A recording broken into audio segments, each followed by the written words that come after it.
শুভ সকাল প্রিয় শিক্ষার্থীবৃন্দ। মার্টিন লুথার কলেজের বাংলা প্রথম পত্রের অনলাইন ক্লাসে তোমাদের স্বাগত জানাই। আমরা গত ক্লাসে সৈয়দ ওয়ালিউল্লাহর লেখা লাল সালু উপন্যাসটির প্রাথমিক আলোচনা করেছি। সৈয়দ ওয়ালিউল্লাহ তার উপন্যাসের কেন্দ্রীয় পটভূমি হিসেবে গ্রহণ করেছেন বাংলার গ্রামীণ জীবন। এই আবহমান গ্রামীণ জীবনের কুসংস্কার, ধর্মান্ধতা, অন্ধবিশ্বাস, তার বিপরীতে আস্তে আস্তে শিক্ষার প্রসার, বাঙালির নবজাগরণের যে প্রভাব, নারীর ক্ষমতায়ন, নারী অধিকার প্রতিষ্ঠার জন্য নারীর ব্যক্তি স্বাতন্ত্র্যবোধ বিকাশের যে প্রচেষ্টা, একদিকে অন্ধকার এবং আরেকদিকে আলোর যে দ্বন্দ্ব, সেই দ্বন্দ্ব মানব মনের গভীর অনুসন্ধান তিনি করেছেন, আত্মসন্ধান তিনি করেছেন। আত্মদ্বন্দ্বের ভালো এবং মন্দের, শুদ্ধ সত্তা এবং অশুদ্ধ সত্তার যে প্রতিনিয়তই দ্বন্দ্ব, সেই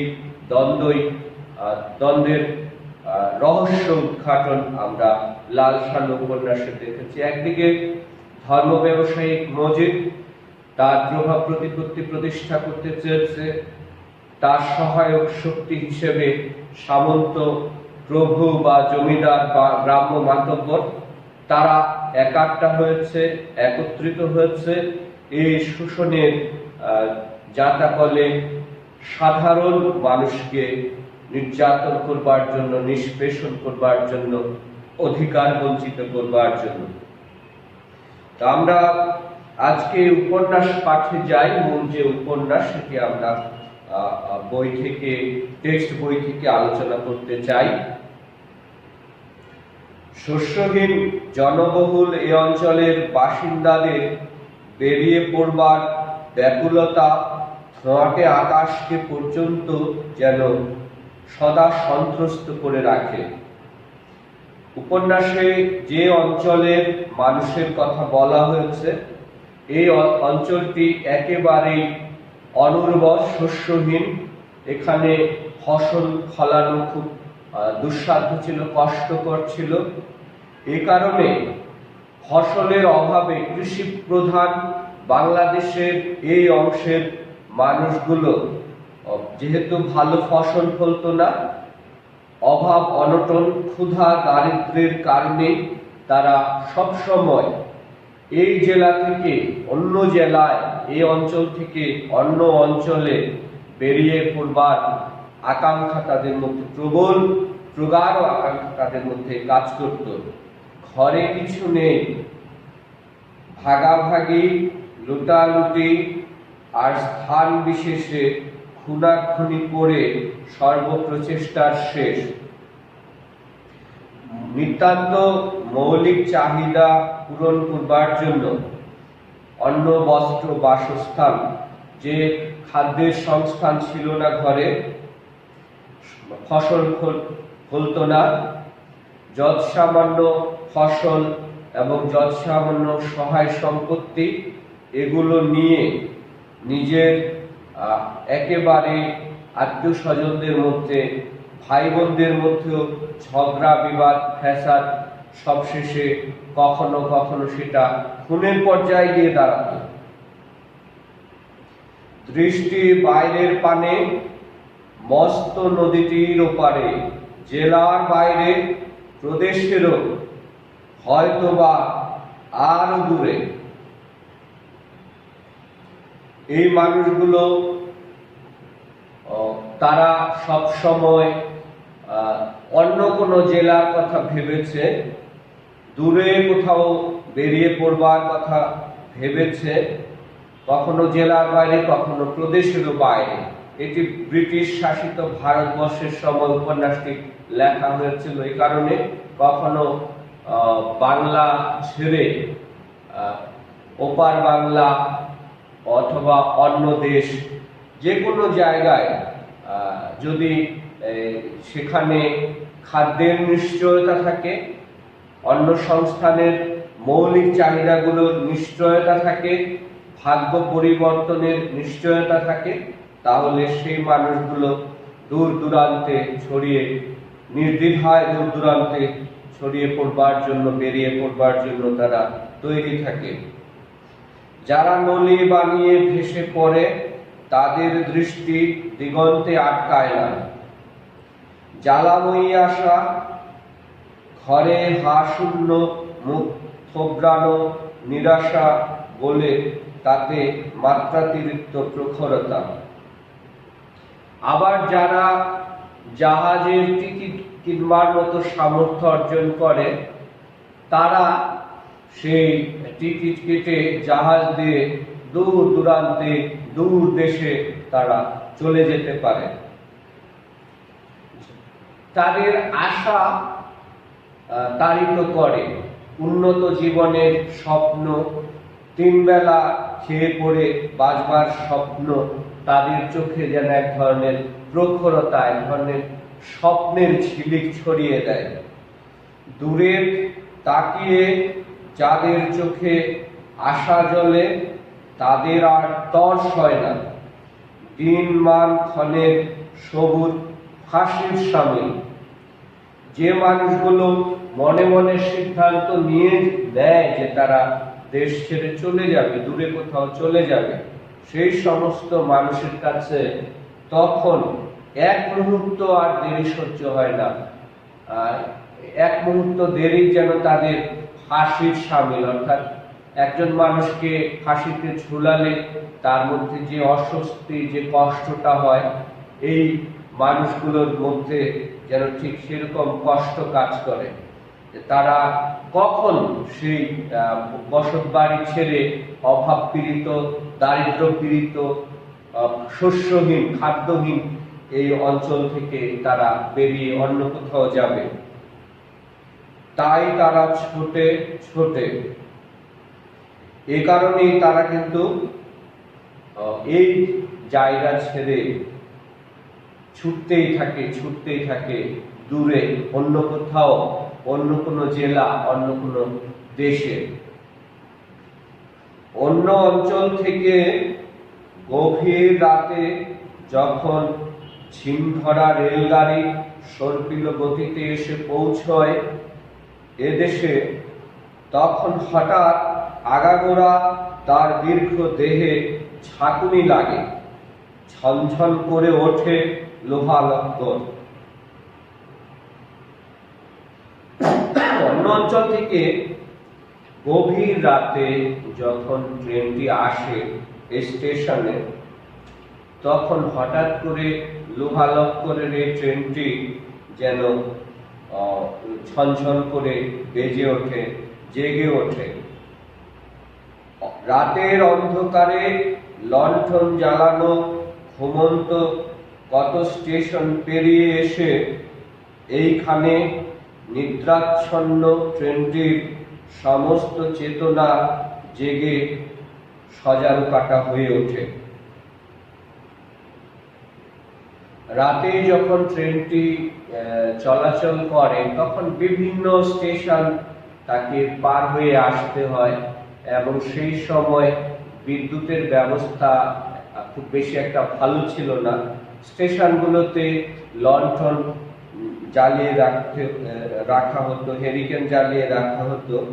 সেগুলো পার হয়ে হঠাৎ করে যখন এই ট্রেনটি এই স্টেশনে এসে পৌঁছয়, তখন কিন্তু ট্রেনটা যেন হঠাৎ করে সজারু কাটার মতো জেগে ওঠে। সজারু যেমন কাটা, যেমন কোনো কিছু স্পর্শ পেলে বা কোথাও সামান্য আঘাত লাগলে সেটা মুহূর্তের মধ্যেই প্রতিরোধ গড়ে তোলে, জেগে ওঠে, ঠিক শত্রুকে মোকাবেলা করবার জন্য। এই ট্রেনটির ক্ষেত্রেও এরকম যেন একটা ঘটনা ঘটে। সারা রাত ঘুমন্ত স্টেশন পার হয়ে, লোকালয় পার হয়ে ট্রেনটি ভোরবেলা যখন এই স্টেশনে এসে পৌঁছয়, তখন হঠাৎ করে এই স্টেশনের মানুষের প্রাণ চাঞ্চল্যে, ডাকাডাকি, হাঁকাহাঁকিতে ট্রেনটা যেন জেগে ওঠে। তাছাড়া এদের বহির্মুখ উন্মত্ততা আগুনের হলকার মতো পুড়িয়ে দেয় দেহ। এই মানুষগুলো এই অঞ্চল ছেড়ে, এই এলাকা ছেড়ে চলে যেতে হবে। দৃঢ় প্রতিজ্ঞ এই মানুষগুলো ট্রেনটা এখানে দাঁড়াবার সাথে সাথে, থামার সাথে সাথেই তারা ট্রেনে উঠে পড়বার জন্য ব্যতিব্যস্ত হয়ে পড়ে, দৌড়াদৌড়ি, চিৎকার চেঁচামেচি শুরু করে দেয়। রেলগাড়ির খুপড়িগুলো থেকে আচমকা জেগে ওঠা যাত্রীরা কেউ বা ভয় পেয়ে, কেউ বা অপরিসীম কৌতূহলে মুখ বাড়ায়, দেখে আবছা অন্ধকারে ছুটোছুটি করতে থাকা লোকদের। কোথায় যাবে তারা? এখানে অপেক্ষমান যাত্রীরা ট্রেনে উঠবার জন্য এত বেশি ব্যতিব্যস্ত, এত বেশি দৌড়াদৌড়ি, হুড়াহুড়ি, চেঁচামেচি, চিৎকার চেঁচামেচি, যে ট্রেনে অন্য যাত্রীরা যারা ঘুমিয়েছিল তারা অনেকেই অতর্কিত, আচমকা এই ধরনের গোলমাল শুনে, চিৎকার চেঁচামেচি শুনে ভয় পেয়ে যায়। আবার কেউ কেউ কৌতূহল বশত জানালা দিয়ে মুখ বাড়িয়ে দেখে বাইরের এই মানুষগুলো। তাদের অনেকের মনে প্রশ্ন জাগে যে এই মানুষগুলো কোথায় যাবে, কিসের এত ব্যস্ততা, কিসের এত অস্থিরতা, এদের কিসের এত উন্মত্ততা, কিসের এত অধীরতা। এ লাইনে যারা নতুন তারা চেয়ে চেয়ে দেখে, যারা কখনো আগে এই লাইনে বা এই রুটে বা এই স্টেশনে কখনো আসেনি, এই রাস্তা, এই পথে, তারা ভেবেই পায় না যে এই মানুষগুলোর এত মধ্যে এত উন্মত্ততা, এত অস্থিরতা, এত অধৈর্যতা, অধীরতা কেন। নতুন মানুষগুলো সেটা কারণ অনুসন্ধান করতে চেষ্টা করে, রহস্য উদ্ঘাটনের চেষ্টা করে, কিন্তু এরা ছোটে আর চিৎকার করে, গাড়ির এ মাথা থেকে ও মাথা, এতগুলো খুপড়ির মধ্যে কোনটাতে চড়লে কপাল ফাটবে তাই যেন খুঁজে দেখে।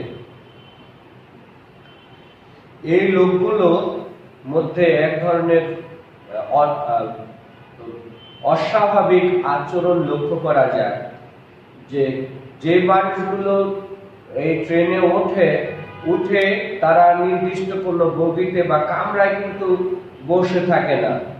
তারা এক কামরা থেকে আরেক কামরা, রেলগাড়ির এক মাথা থেকে অন্য মাথা পর্যন্ত ঘুরে বেড়ায়, চিৎকার করে এবং খুঁজে বারবার ভাগ্য, লটারির মতো ভাগ্য নির্ণয় করবার চেষ্টা করে যে কোন কামরায় গেলে, কোন বগিতে গেলে ভালো, তাদের ভাগ্য সুপ্রসন্ন হবে, ভাগ্য দেবী তাদের প্রতি সুপ্রসন্ন হবে, কপাল খুলবে, ভালো কোনো কাজ বা চাকরি তারা পাবে এবং ভাগ্য পরিবর্তনের, ভাগ্যের চাকা ঘুরবে কোন কামরায় বসলে, কোন বগিতে বসলে।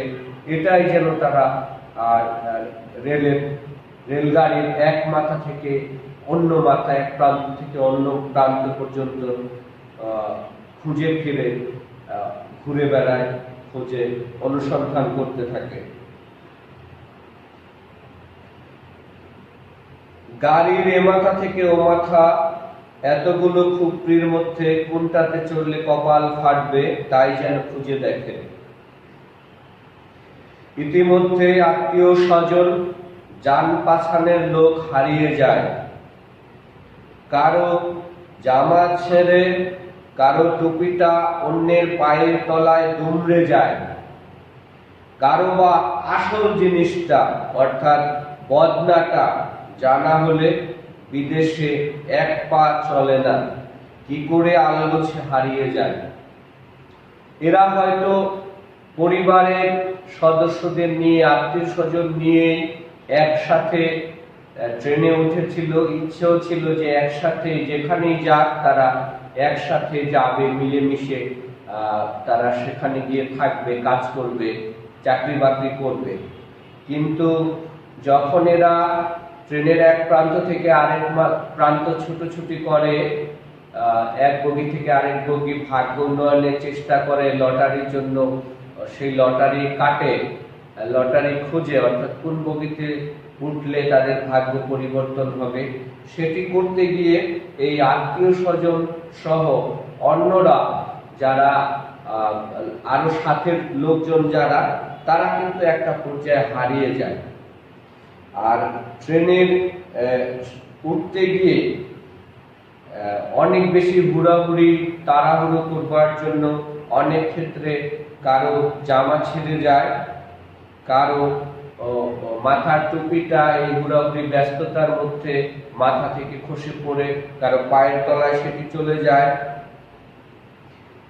আবার কেউ কেউ বিদেশে বা বাড়ির বাইরে দূরে গেলে প্রাকৃতিক ডাকে সাড়া দেওয়ার জন্য, শৌচ কাজের জন্য যে সাথে করে বদনা নিয়ে যেতে হয়, যেটি না হলে অজানা অচেনা জায়গায় খুব বিপদে পড়তে হয়, সেই অত্যন্ত গুরুত্বপূর্ণ প্রয়োজনীয় সেই বদনাটা, আসল জিনিসটা অর্থাৎ বদনাটা, সেটিও কিন্তু হারিয়ে যায় কারো কারো কাছ থেকে।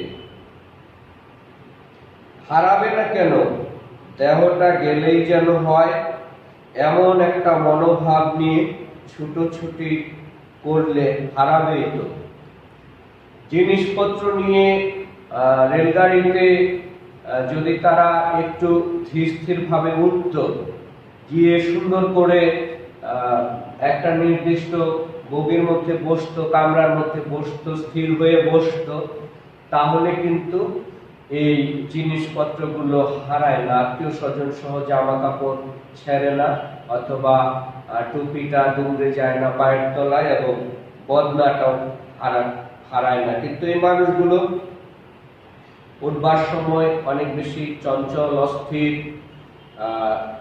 এবং এত ঠেলাঠেলি, সময় কিন্তু আছে, ট্রেনটা একটু ধীর স্থির ভাবে উঠলে, সুশৃঙ্খল ভাবে উঠলে তারা কিন্তু উঠতে পারে, জিনিসপত্র হারায় না। কিন্তু তাদের মধ্যে সেই ধৈর্য, সেই সুশৃঙ্খল ব্যবহার সেটি পাওয়া যায় না, কেননা তারা যে কোনো মূল্যে যত তাড়াতাড়ি সম্ভব এই অঞ্চল ছেড়ে, এই জন্মভূমি ছেড়ে, বসতভিটা ছেড়ে তারা ভাগ্য পরিবর্তনের জন্য অন্য কোথাও যেতে চায়।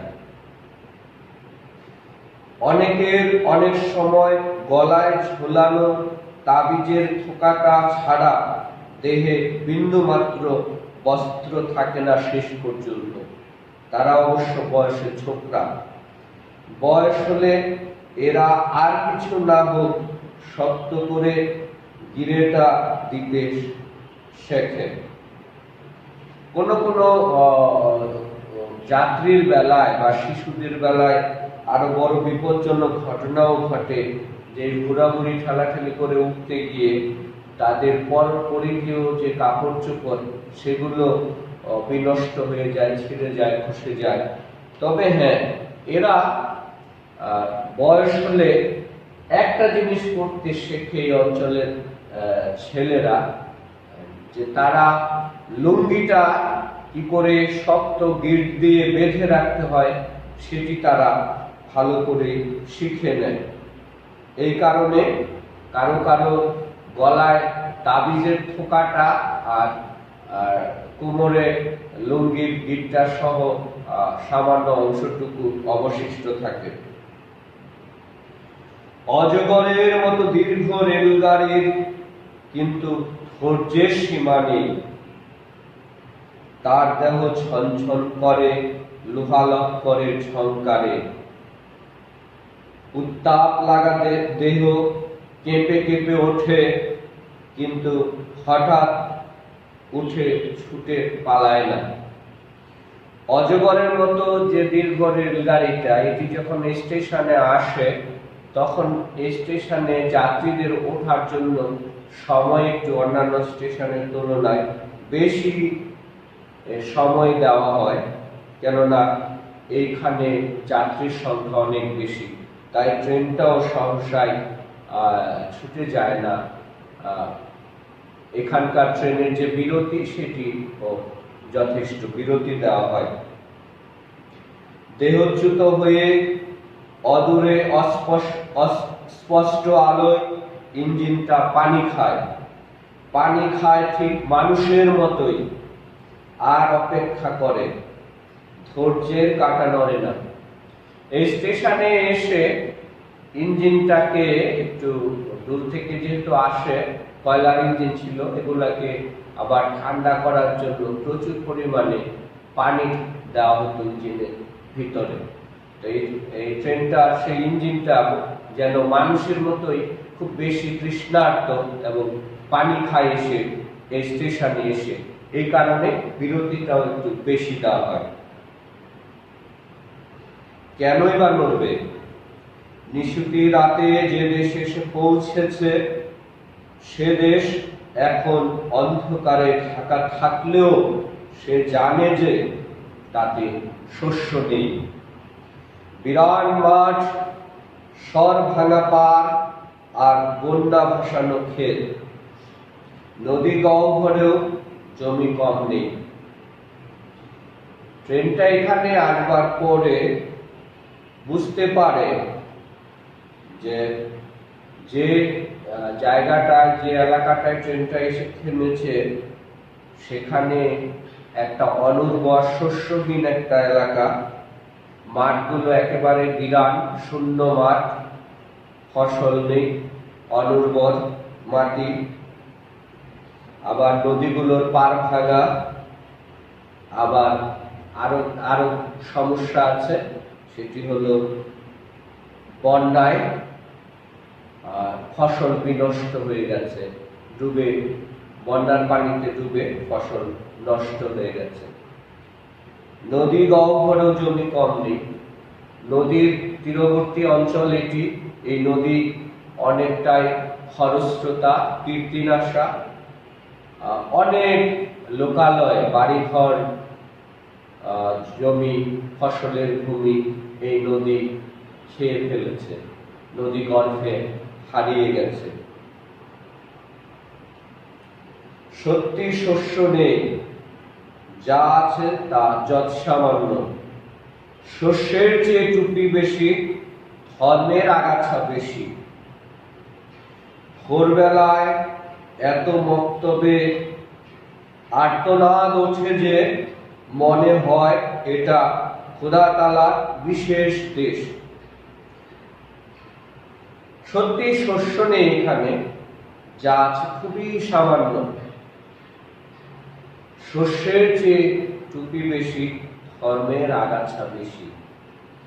তবে হ্যাঁ, শস্যহীন এই মানুষগুলোর কিন্তু খোদার প্রতি ভক্তি, খোদার প্রতি তাদের অপরিসীম বিশ্বাস, আস্থা, এটি কিন্তু অনেক বেশি। ভোরবেলায় বিভিন্ন মক্তবে কুরআন শরীফ এর প্রাথমিক পাঠগুলো তারা পড়তে শিখে। আর এই পড়ার শব্দ শুনলে মনে হবে যেন এটা খোদা তাআলার বিশেষ অনুগ্রহ প্রাপ্ত একটি দেশ। ন্যাংটা ছেলেও আমসিপাড়া পরে, গলা ফাটিয়ে মৌলবীর বয়স্ক গলাকে ডুবিয়ে সমস্বরে চেঁচিয়ে ওঠে। একেবারে শিশুরা, ন্যাংটা শিশুরাও, তারাও কোরআনের প্রাথমিক পাঠ আমসিপাড়া সেগুলো পড়ে, মুখস্থ করে। বয়স্ক মৌলবীরা তাদের পড়ায়, কখনো কখনো বয়স্ক মৌলবীদের গলাকে ছাপিয়ে সমস্বরে একসাথে এরা চেঁচিয়ে চেঁচিয়ে এই কোরআন শরীফের প্রাথমিক যে পাঠ, প্রাথমিক যে শিক্ষা, সেটি তারা গ্রহণ করে। গোঁফ উঠতে না উঠতেই কোরআন হেফজ সারা। এদের দাড়ি গোঁফ গজানোর আগেই এরা সম্পূর্ণ কোরআন মুখস্থ করে হাফেজ হয়। সঙ্গে সঙ্গে মুখেও কেমন একটা ভাব জাগে। হাফেজ তারা, বেহেশতে তাদের স্থান নির্দিষ্ট। যারা হাফেজ হয় সঙ্গে সঙ্গে তাদের মুখের মধ্যে এক ধরনের প্রশান্তির, এক ধরনের গর্বের, এক ধরনের আত্মগর্বের ভাব জেগে ওঠে এবং তারা হাফেজ। এই কারণে হাফেজদের জন্য বেহেশতে তাদের আসন সুনির্দিষ্ট, এরকম একটা আত্মবিশ্বাস তাদের মধ্যে কাজ করে।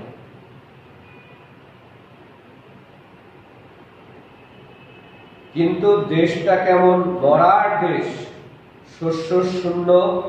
শস্য যা বা হয় তা জনবহুলতার তুলনায় যৎ সামান্য, সেই হচ্ছে মুশকিল।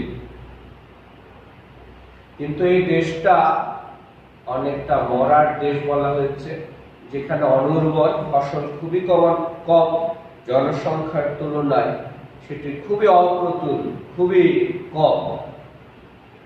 এটাই হচ্ছে এই অঞ্চলের প্রধান সমস্যা। এবং তাই ক্ষুধার পথে ঘনিষ্ঠ হয়ে আসার চেতনায় যেমন একটা বিশিষ্ট ভাব ফুটে ওঠে, তেমনি না খেতে পেয়ে চোখে আবার কেমন একটা ভাব জাগে। যেহেতু অভাব, অনটন, দুঃখ, দারিদ্র তাদের নিত্য সঙ্গী, এজন্যই তারা ক্ষুধার পথে তারা অনেক বেশি সক্রিয়। ধর্মকর্ম, ধর্মীয় শিক্ষা গ্রহণে তারা অনেক বেশি সক্রিয় এবং সচেতন। তাদের পেটে অভাব অনটনের তুলনায় শারীরিক দুর্বলতার চিত্র কিন্তু তাদের চোখে মুখে ফুটে ওঠে। শীর্ণ দেহ নরম হয়ে ওঠে, আবার স্বাভাবিক সরু গলা কেরাতের সময় মধু ছড়ালেও এদিকে দীনতায় আর অসহায়তায় ক্ষীণতর হয়ে ওঠে। এই শীর্ণ দেহ দিনের পর দিন পুষ্টির অভাবে, খাদ্যের অভাবে ভেঙে পড়ে, আস্তে আস্তে নরম হয়ে যায়। এরা যদিও কোরআন তেলাওয়াতের সময়, কেরাতের সময় তাদের সেই গলা থেকে মধু ছড়িয়ে দেবার চেষ্টা করে, সুললিত সুর, মধুর কণ্ঠে সেটি কেরাত করবার চেষ্টা করে, তিলাওয়াত করার চেষ্টা করে। তাতে দিনকে দিন ব্যথা বেদনা আঁকিবুকি কাটে। শীর্ণ চিবুকের আশেপাশে যে কটা ফিকে দাড়ি অসংযত দৌর্বল্যে ঝুলে থাকে, তাতে মাহাত্ম্য ফোটাতে চায়, কিন্তু ক্ষুধার্ত চোখের তলে চামড়াটাতে চোয়ালের নিচে দীনতা ঘুচে না।